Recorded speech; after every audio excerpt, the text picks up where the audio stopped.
Macbeth, history, theater, music, and the psyche. Our fears at the opera.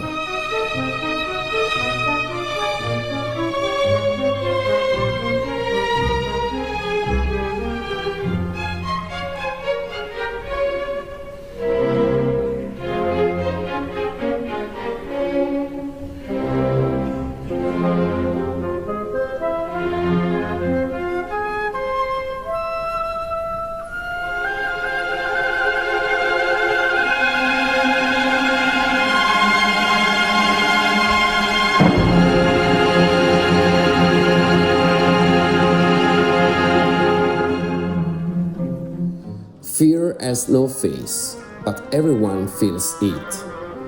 It hides behind a rustling wind, in a creaking door, in the eyes of those who know more than they say. Since all the Middle Ages, the elderly have told stories around the fire, talking about apparitions, omens, and spells that could change destiny.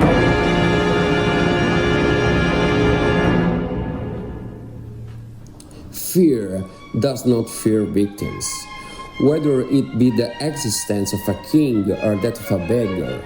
Over time, the seductiveness of fear passed into the page of poets and then onto the stage.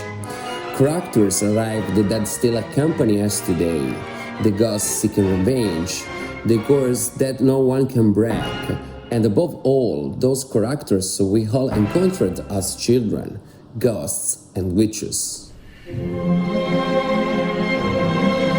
From Cretan Detroits, in the Middle Ages with the Arthurian legends and the chivalric mystery, to Christopher Marlowe with his pact with the devil, from Lope de la Vega with the Spanish Golden Age amid honor, passion, and mysterious presences, to Goethe with Faust, the supernatural became the invisible thread that wove plots and changed destinies.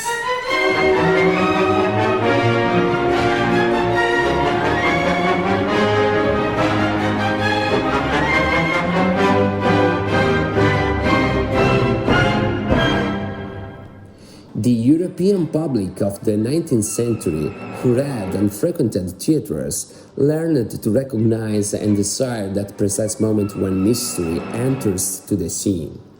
Because it is there, between light and shadow, between reality and imagination, that we find ourselves defenseless and at the same time irresistibly attracted by the wave of unease.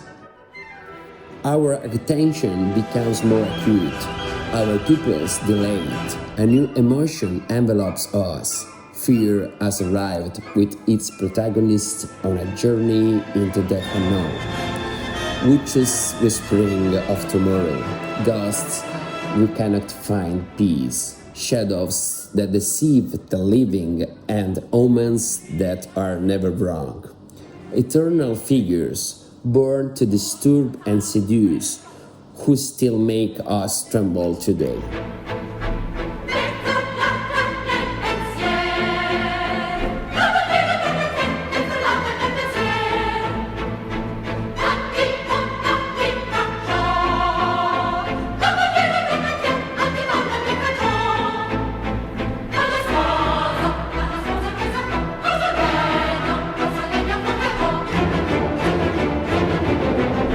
In France, audiences were captivated by a Gothic visions of Meyerbeer's Robert le Diable, 1831, where death nuns danced in the ghostly light. In Spain, José Zorrilla's Don Juan Tenorio, 1844, brought ghosts, omens, and redemption to the stage. In Germany, Karl Maria von Weber's Der Freischütz, 1821, intertwined dark magic and unease, while Richard Wagner, with Der Fliegende Holländer, 1843, narrated the eternal condemnation of a ghost captain. It was a Europe that, already accustomed to atmospheres of mystery, waited with the light off for the moment when the fear took shape and pervaded the scene.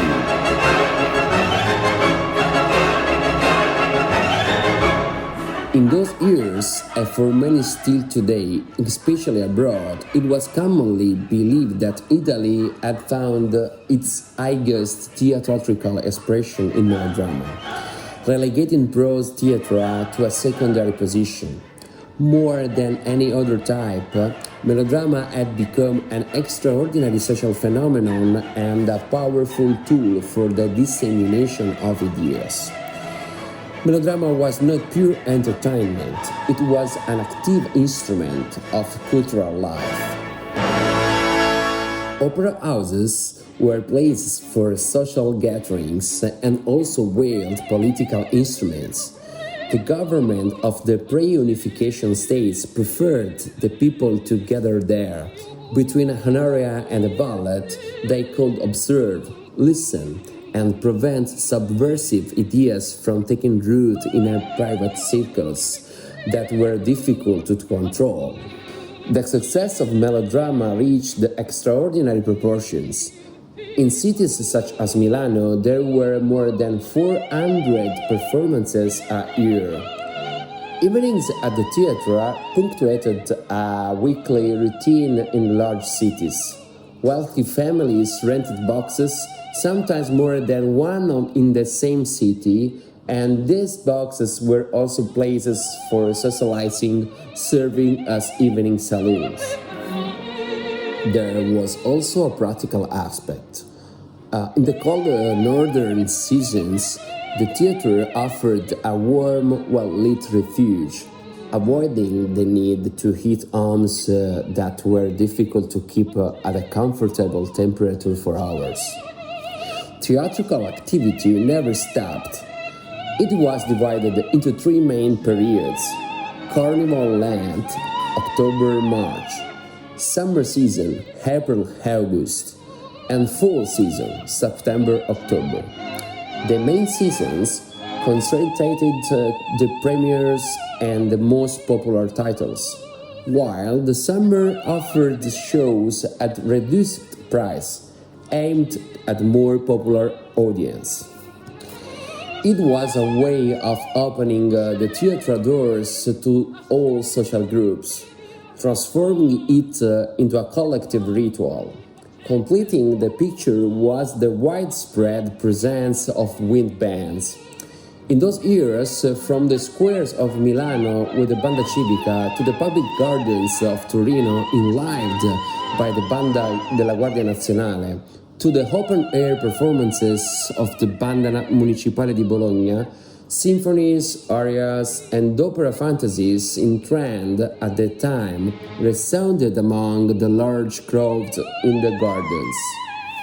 In France, the Musique de la Garde Nationale in Paris and the Republican Guard Band played overtures by Auber, Halévy, and Meyerbeer, transforming streets and squares into veritable open-air theaters. In Spain, la Banda Municipal de Madrid e la Banda de Real Cuerpo de Guardias Alabarderos brought the music of Arieta, Barbieri, and Sorozabal to the plazas. In Germany, the military Kapellen of Berlin and Dresden echoed the page of Weber, Marschner, and Mendelssohn.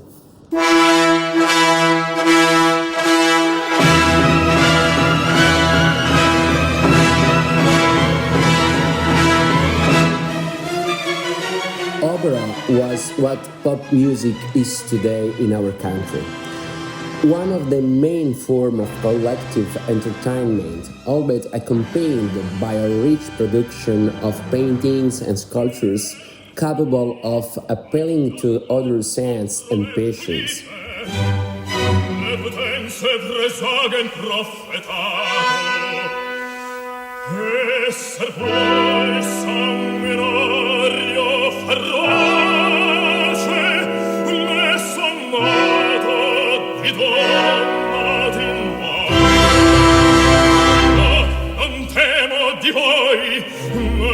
Fanciullo che vi conduce,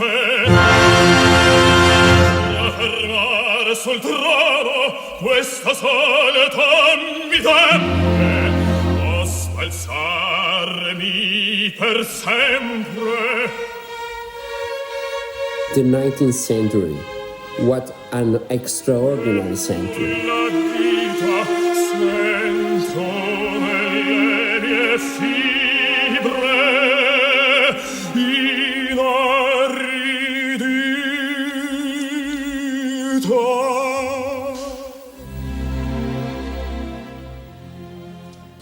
It is worth clarifying a point that is often overlooked. The genesis of a theatrical work is very different from that of a painting. A painting is created by the artist and in a largely solitary endeavor. Opera, on the other hand, is a universe unto itself, the result of a combination of practical, political, and social factors.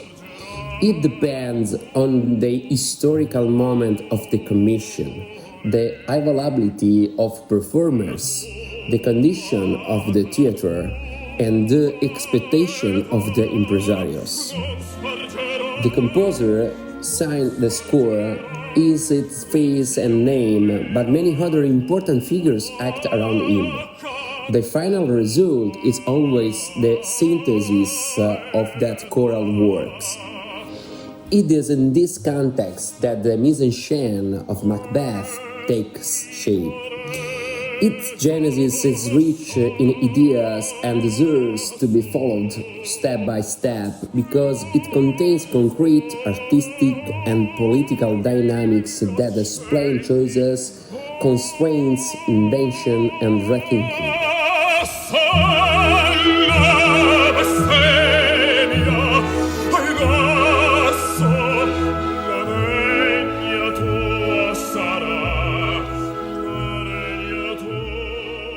In the autumn of 1845, Verdi took a break in Requiem, in the company of his friend Andrea Maffei. Maffei, besides being a poet, was a refined translator from German, one of the most esteemed scholars of Friedrich Schiller, and a profound admirer of Shakespeare. These passions, shared by Verdi, fired conversation that, at the time, followed two parallel paths, setting Schiller's drama I Masnadieri to music, from which Maffei would provide a libretto, or tackling a great challenge of William Shakespeare's Macbeth. Verdi did not read English, and the Italian translation available at the time were often unsatisfactory, unable to convey the power and pathos of Shakespeare's text. Some versions in circulation, such as those by Michele Leoni, who was a poet and translator, was born in 1776 to 1858, were widespread but not always up to the standard of the original. It is likely that Verdi approached Macbeth through different channels. On the one hand, the French reworkings by Victor Hugo, and on the other, the German translations by August Wilhelm Schlegel. Schlegel was a poet and critic author of a version of a Shakespeare considered exemplary. In Italy, a translation by Carlo Rusconi was in circulation, accompanied by a long preface in the style of Shakespeare by Schlegel. It is very likely that the right reading recommendation also came from his friend Andrea Maffei. At the beginning of 1846, the impresario Alessandro Manari, he was a central figure in Italian theatre, organizational master of the Pergola Theatre in Florence, skilled in putting together casts and programs. He proposed a new opera to Verdi for the 1847 Carnival Land season. Two subjects were under consideration: Masnadieri or Macbeth. The availability of an extraordinary performer also influenced the choice. Baritone Felice Varesi, a leading singer and future creator of Verdi roles such as Rigoletto, who was designed to play the lead role. That piece of the puzzle, a baritone capable of carrying the theatrical and vocal weight of Macbeth, was anything but secondary, because Verdi's Macbeth was born here, from the encounter between a dramatic idea and a voice capable of giving it substance. It was decided it would be Macbeth.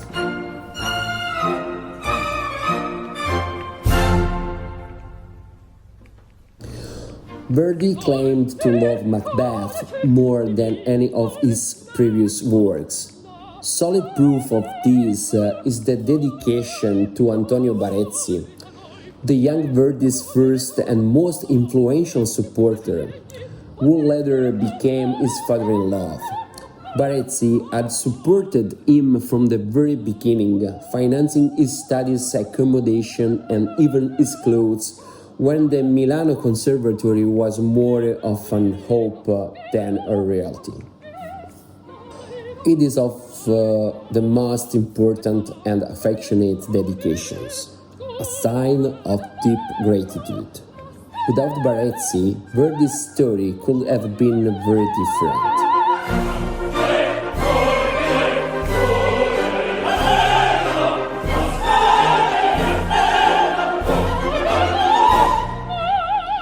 Here is the text of the dedication.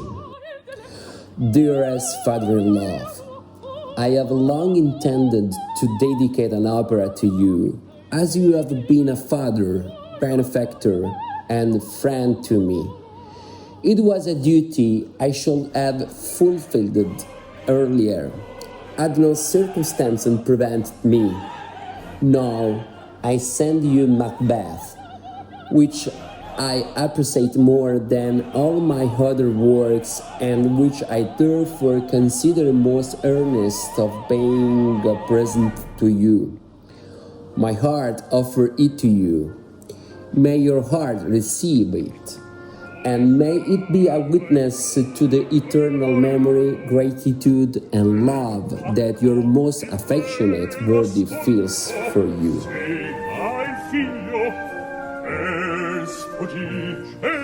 The libretto was entrusted to Francesco Maria Piava. The composer followed every stage of the writing process, constantly asking about the rhythm of the verses, short verses. He demanded cuts and rewrites, pursuing a metrical structure that would serve the rapid and sharp theatricality of the subject. Not only that, he wanted a powerful chorus at the beginning of the fourth act, absent in Shakespeare, that would have the power of a new va pensiero titled Patria Oppressa.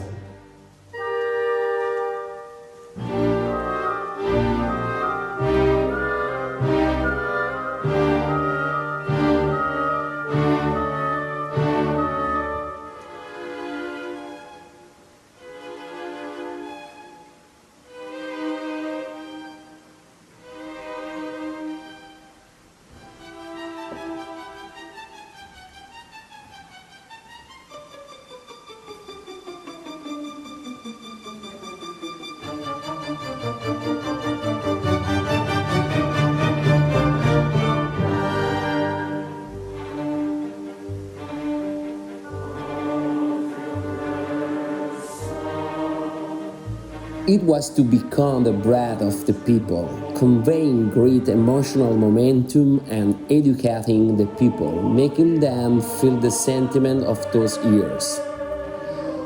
Verdi wanted a new va pensiero. Here, Andrea Maffei interviewed more than once to untangle textual notes, suggest solutions, and hold together dramatic fidelity and musical necessity. In this way, it is important to remember that Giuseppe Mazzini, author of Filosofia della Musica, where theater was conceived as an educational tool and vehicle for ideals of freedom, was also active at the Circolo Maffei. Melodrama could convey hidden political messages protected by musical metaphor, words that did not say everything, but hinted at it, curses that it did not openly name to the homeland, but made it vibrate in people's hearts. There were no political rallies in their audience, but people listened to what animated the spirit and kept alive the flame of desired freedom.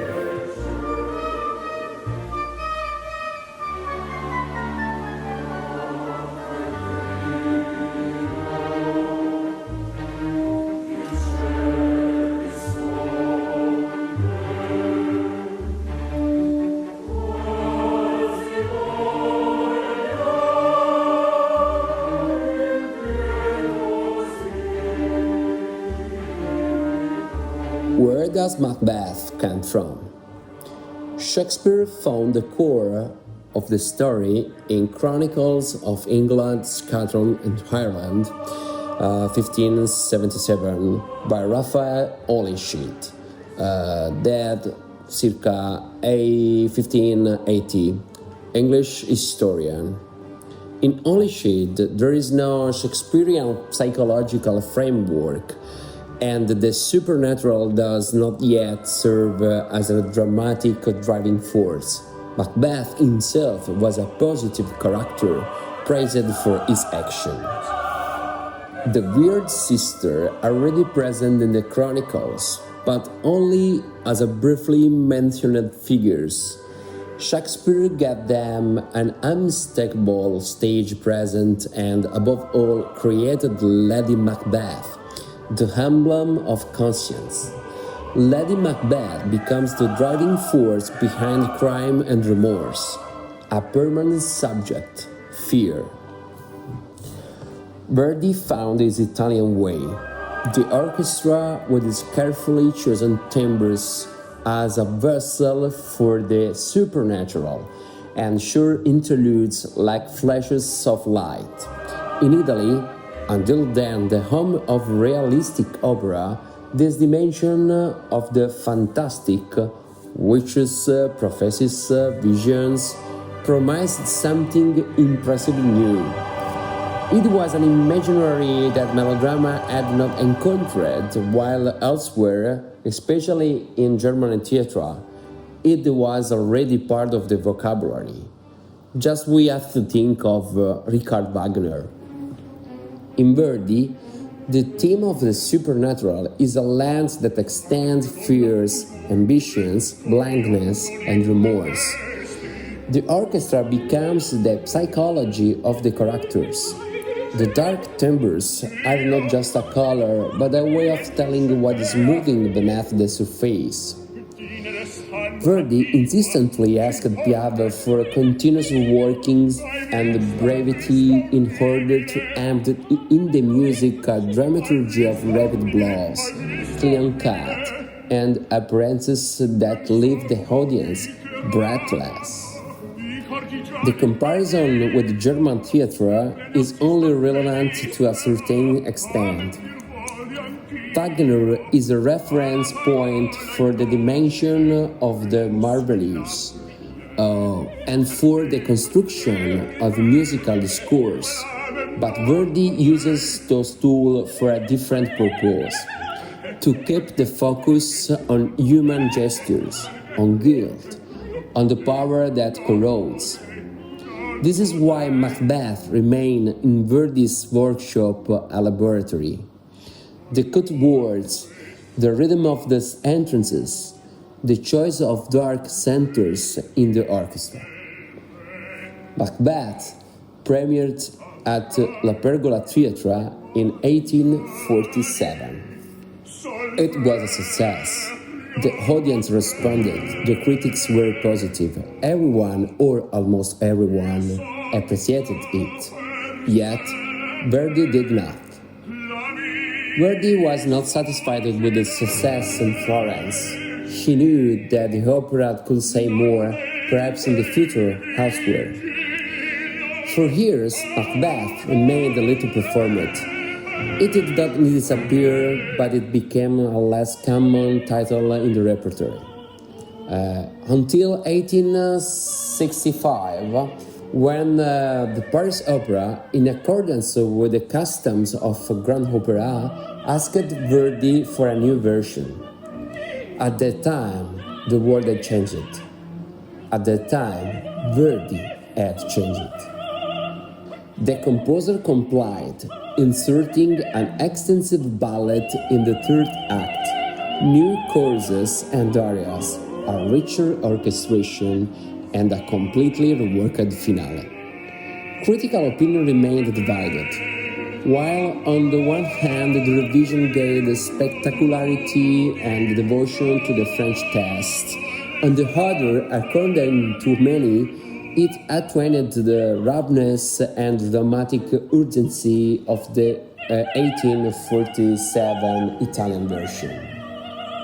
Even today, that first version remains for many the most raw, dark, and necessary expression of Verdi's Macbeth, born of the climate and the people who created it, a capable impresario Lanari, a decisive performer Varese, a theatrical librettist Piave, a friend, translator, and cultural mediator Maffei, and unique dedicatee to whom we owe eternal gratitude Barezzi, and Verdi, who did not delegate his destiny to anyone.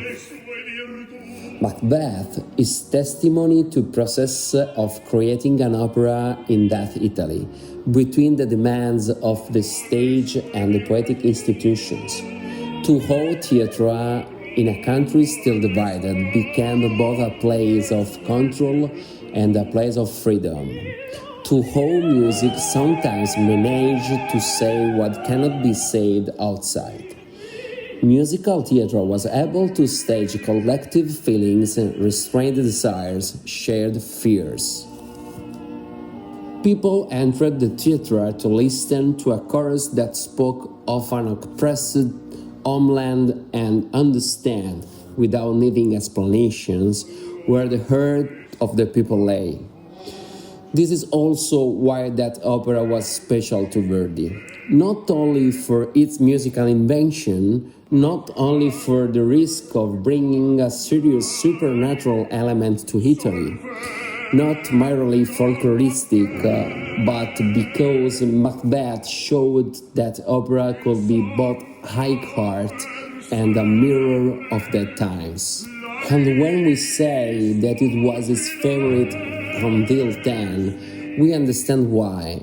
It contained everything Verdi was looking for: words fused with music, the stage governed by orchestra, tragic morality, and never the chance into moralism. Other mountains would follow, but here, in the Scottish workshop, we can already see the construction side of the entire house.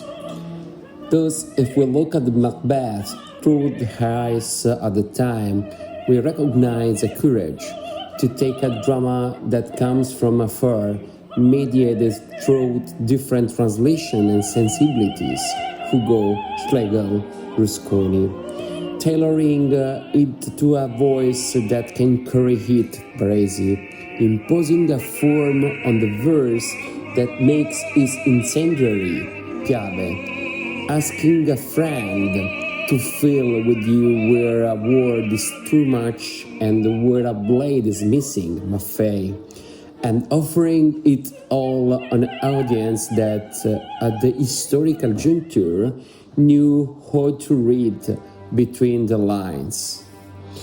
An operation that was, at the same time, the thickness of craftsmanship and a long-term vision, and which, even today, explain why the 1847 version continues to seem the most authentic, because it bears the importance of its origin, the temperature of those years, the breath of a country that was about to change.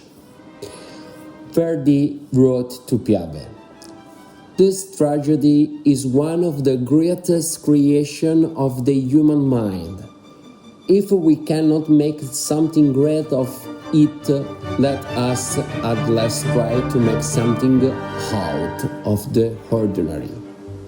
And they did.